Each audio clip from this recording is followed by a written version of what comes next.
પુત્ર તમારો મોટો છે.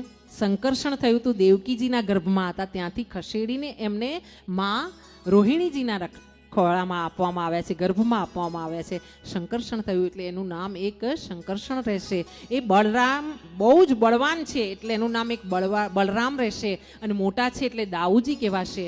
અને રામ જેવા આનંદ આપવાવાળા છે, એમનું નામ રામ રાખવામાં આવશે. એટલે બલરામ આમનું નામ રાખવામાં આવ્યું છે. અતિ શક્તિશાળી થશે, એની શક્તિની આગળ કોઈની શક્તિ કામ આવશે નહીં, એટલે એમને અતિ શક્તિશાળી બલરામ તરીકે નામ આપવામાં આવ્યું છે. બોલે કૃષ્ણ કનૈયાલાલ કી જય. અપને અપને માત પિતા કી જય. અહીંયા બન્યું છે એવું કે નામકરણ વિધિ કરવામાં આવી છે અને એમાં બલરામજીનું નામ થયું છે. પછી બેસાડવામાં આવ્યા છે કૃષ્ણની સાથે મા જશોદાને ખોળામાં લઈને.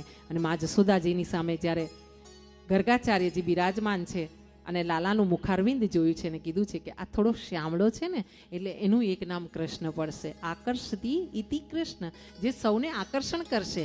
જોતાની સાથે જ એની નજરથી નજર મળશે ને, એના ચહેરા સામે કોઈની નજર પડી જશે ને પછી એ બીજા કોઈને જોઈ નહીં શકે કોઈ વ્યક્તિ, એવું આકર્ષણ કરશે. એટલે એનું નામ કૃષ્ણ રાખો.